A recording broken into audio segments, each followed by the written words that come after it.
Yes class 7। तो आज आप अपना पद्धति क्लास लीजिए बेटा। यस स्टार्ट करिए। जिन शब्दों से पता था। मुझे आवाज आपकी स्लो आ रही है। प्रियांशी थोड़ा सा तेज बोलो। अनम्यूट हो जाओ, अपने आप को अनम्यूट करो।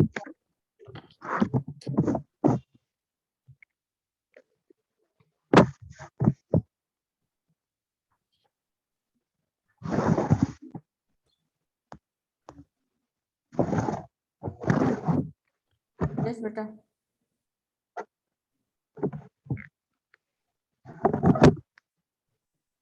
Priyanshi. Yes ma'am. Ma'am screen share करना है। यस ओके ओके अलाउ कर रही हूँ। यस स्टार्ट करो।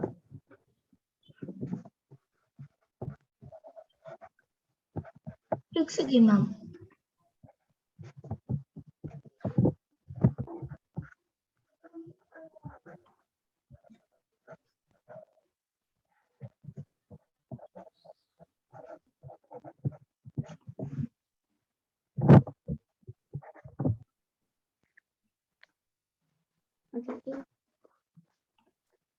मैम मेरी स्क्रीन शेयर हो रही है? यस यस यस यस बेटा।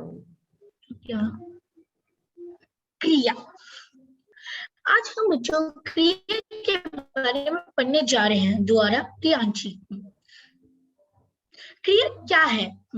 क्रिया क्रिया की किसी क्रिया अवस्था या घटना का वर्णन करने और वाक्य के विधेय का मुख्य भाग बनाने के लिए प्रयुक्त शब्द जैसे सुनना, बनना, घटना, होना। क्रिया के भेद। क्रिया और संरचना के आधार पर क्रिया के भेद इस प्रकार है कि आधार पर क्रिया के दो भेद हैं, मुख्य क्रिया और सहायक क्रिया। हमारे खेल हमारे खिलाड़ी मैच खेल रहे हैं। प्रयुक्त वाक्य में क्रिया पदार्थ के को दो खंडों में दिखाया गया है। पहली क्रिया है, जैसे खेल, प्रियदी, यह मुख्य अर्थ देती है।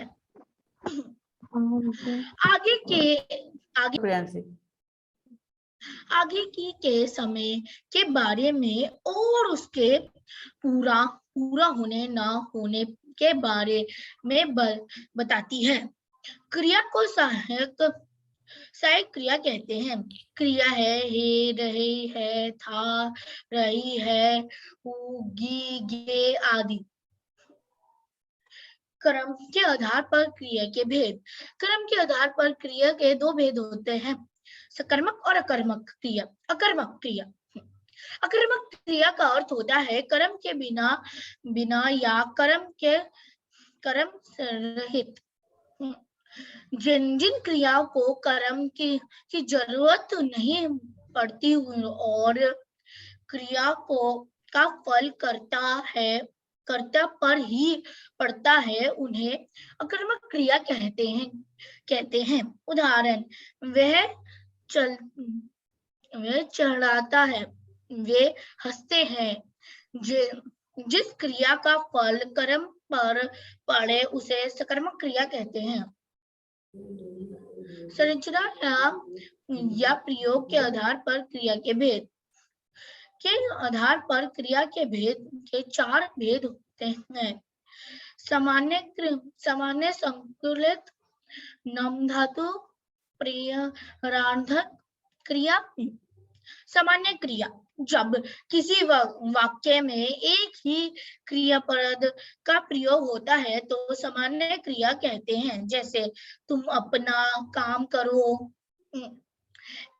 इन वाक्यों में एक एक क्रिया पदार्थ है, इसलिए ये सामान्य क्रियाएं हैं। संकुलित क्रिया दो या दो से अधिक धातुओं से बने क्रियापद को समन क्रिया कहते हैं।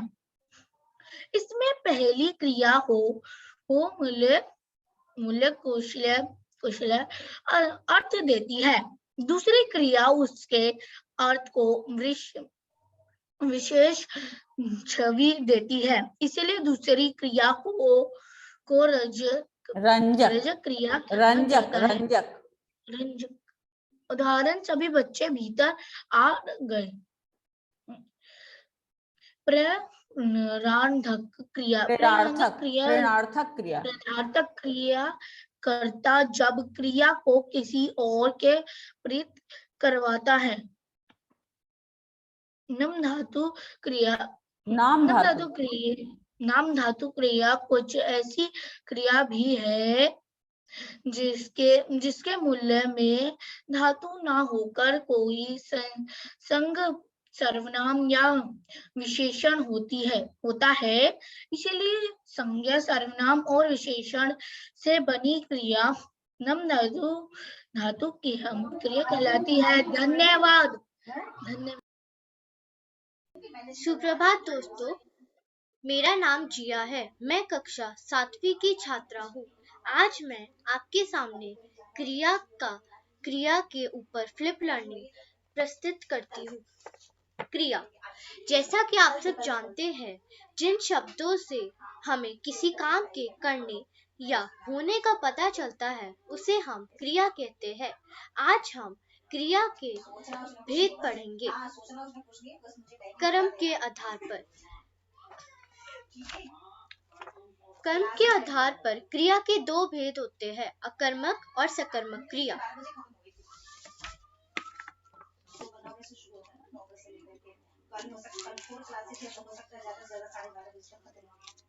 सकर्मक क्रिया। सकर्मक क्रिया वह क्रिया जिन 1 minute wait please. Start. Ma'am, I want 2 minutes please.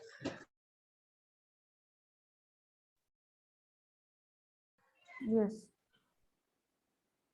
नमस्कार दोस्तों एवं अध्यापिका, मेरा नाम जसिका है और आज मैं हिंदी की 5th टीचिंग प्रस्तुत करने जा रही हूँ।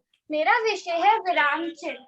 विराम चिन्ह क्या होता है, विराम कहाँ और कैसे प्रयुक्त होता है, इसे कुछ चिन्ह प्रकट करते हैं।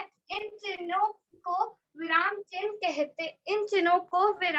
कहते हैं। विराम चिन्ह के दो लाभ होते हैं। पढ़ने बोलने में उपयुक्त स्थान पर रुकने की बात स्पष्ट होती है।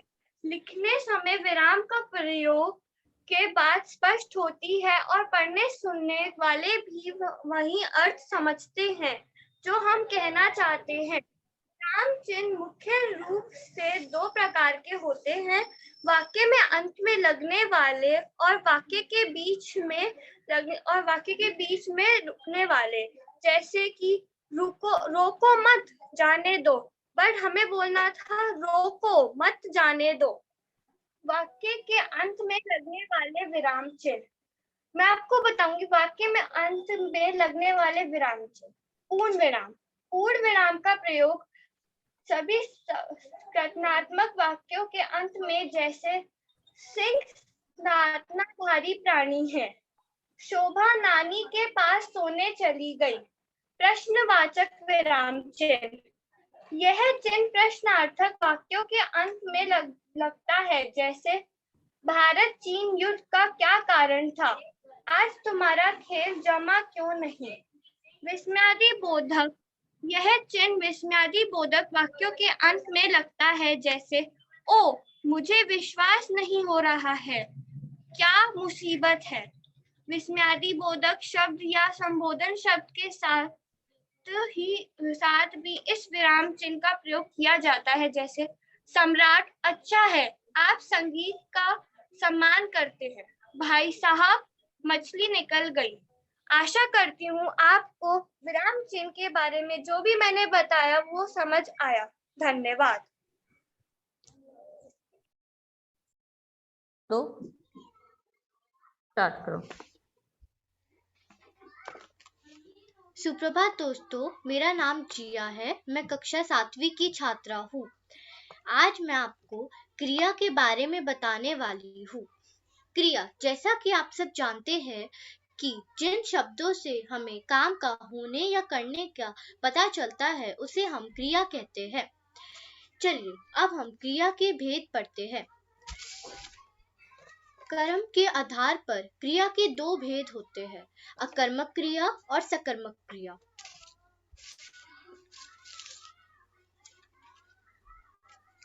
सकर्मक क्रिया, जिन वाक्यों में कर्म का होना आवश्यक है परंतु कर्म दिखाई पड़े ऐसा जरूरी नहीं, जैसे कि पिंकू संतरा खा रहा है।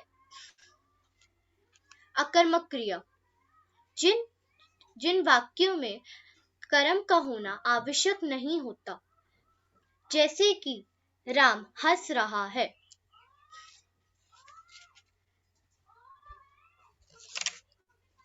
संरचना के आधार पर क्रिया के चार भेद होते हैं, संयुक्त क्रिया, सामान्य क्रिया, नाम धातु क्रिया, प्रेरणार्थक क्रिया।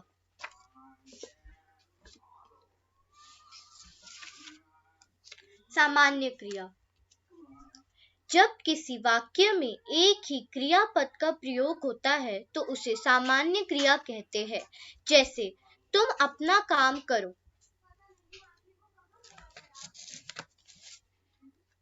संयुक्त क्रिया, दो या दो से अधिक धातुओं से बनने वाले क्रियापदों को संयुक्त क्रिया कहते हैं, जैसे सभी बच्चे भीतर आ गए।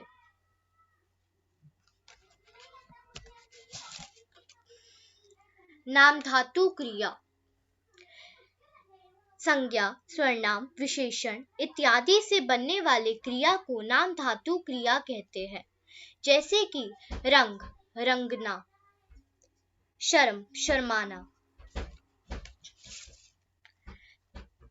प्रेरणार्थक क्रिया, कर्ता जब क्रिया को किसी और से प्रेरित करवाता है तो वह प्रेरणार्थक क्रिया कहलाते हैं। मशीन चलती है।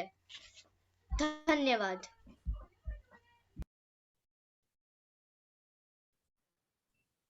हूँ और आज आपको क्रिया और क्रिया भेद के बारे में बताने जा रहा हूँ। तो क्रिया क्या होती है? वाक्य में किसी काम के होने या करने वाले शब्दों को क्रिया कहते हैं। क्रिया के मूल रूप को धातु कहते हैं। क्रिया के भेद, क्रिया के भेद हम तीन तरह से बांट सकते हैं। पहला, प्रयोग के आधार पर क्रिया के दो भेद होते हैं, मुख्य क्रिया और सहायक क्रिया। चलिए इनका एक उदाहरण देखते हैं। मैं घर जा रहा हूँ, इसमें जा एक मुख्य क्रिया है और रहा हूँ एक सहायक क्रिया है।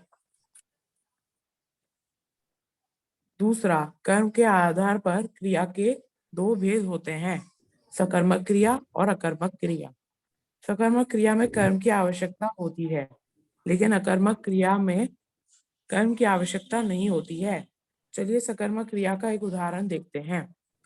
मोहन फल खा रहा है, इसमें खा रहा एक सकर्मक क्रिया है क्योंकि यहाँ पर कर्म फल है। अकर्मक क्रिया का उदाहरण देखते हैं। राधा सो गई, इसमें सो गई एक अकर्मक क्रिया है क्योंकि इस वाक्य में कर्म नहीं है। तीसरा, संरचना के आधार पर क्रिया के तीन भेद होते हैं, सामान्य क्रिया, संयुक्त क्रिया और नाम धातु क्रिया।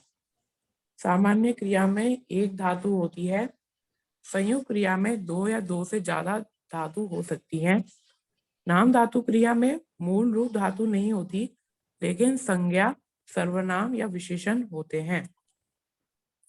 चलिए इनके उदाहरण देखते हैं। सामान्य क्रिया के उदाहरण, मैं हंस रहा हूँ, इसमें एक धातु है हंस, इसलिए सामान्य क्रिया है।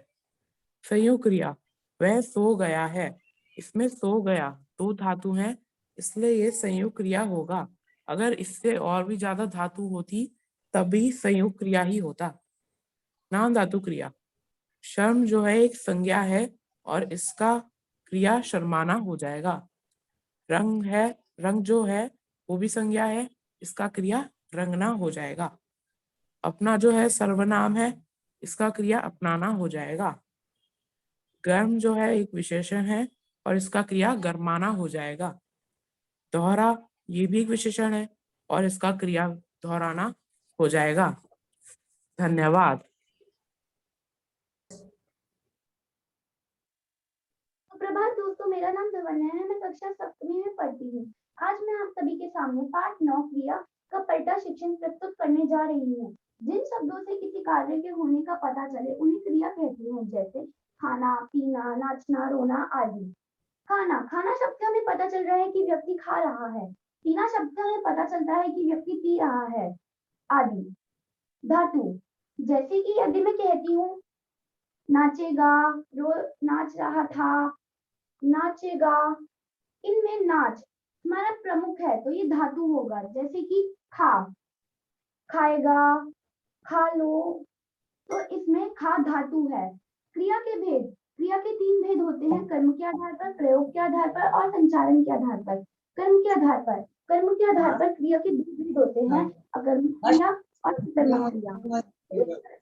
क्रियाओं में कर्म के आधार पर ना हो उन्हें हम जब धन्यवाद बोलना होगा तब दिखाइए और उससे पहले इंट्रोडक्शन पी रहा है, सो गया, इसमें हमें पता है कि वह पलंग पर सोया है।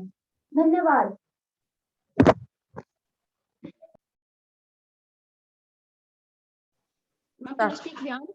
यस अनादि।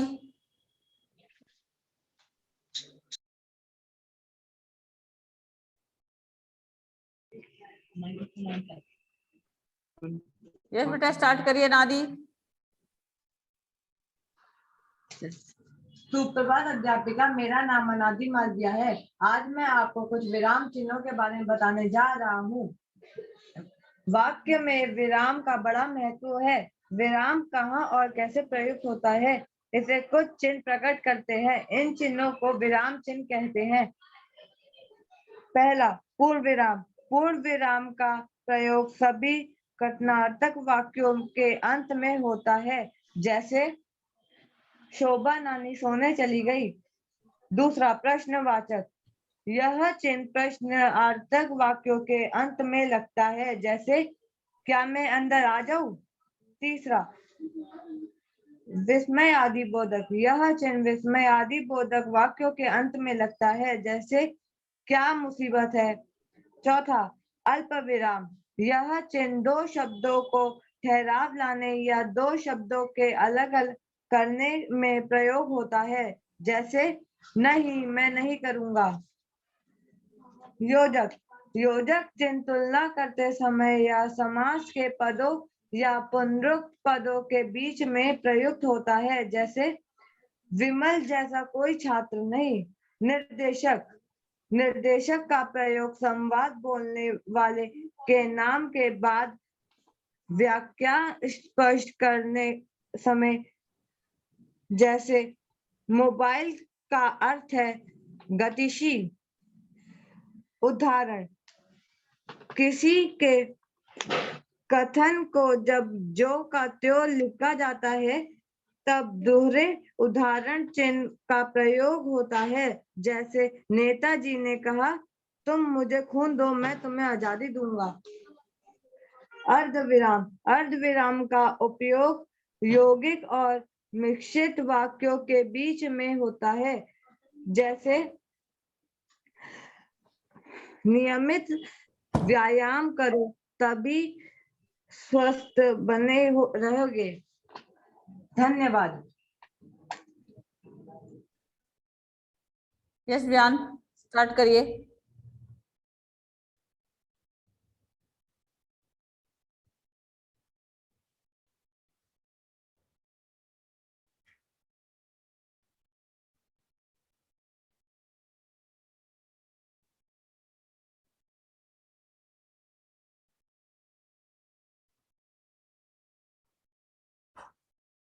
बोलो बेटा, अनम्यूट करो अपने आप को, अनम्यूट करो, पहले अनम्यूट करो, अनम्यूट करो बेटा।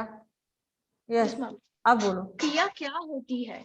जिन शब्दों से किसी कार्य का करना या होना व्यक्त हो उन्हें क्रिया कहते हैं, जैसे रोया, खा रहा, जाएगा आदि। क्रिया के भेद।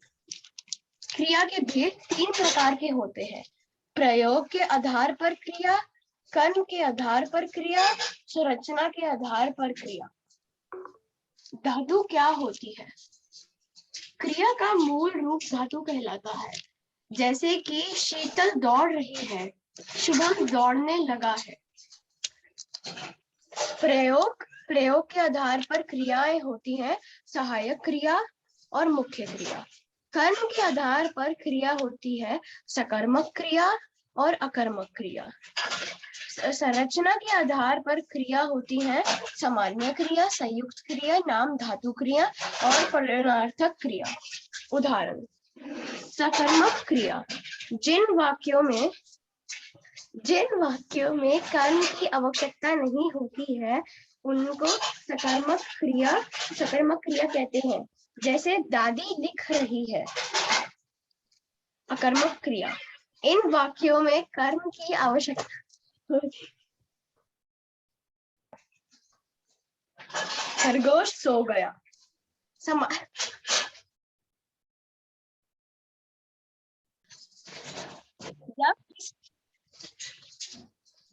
जब किसी वाक्य। Yes, okay. नाउ आज आपका इतना ही। नेक्स्ट क्लास कल भी एक बार और लास्ट मीटिंग लूंगी मैं, जिसके अंदर आप लोगों का ये खत्म हो जाएगा। बस उसके बाद नहीं लूंगी, जिसका बच जाएगा।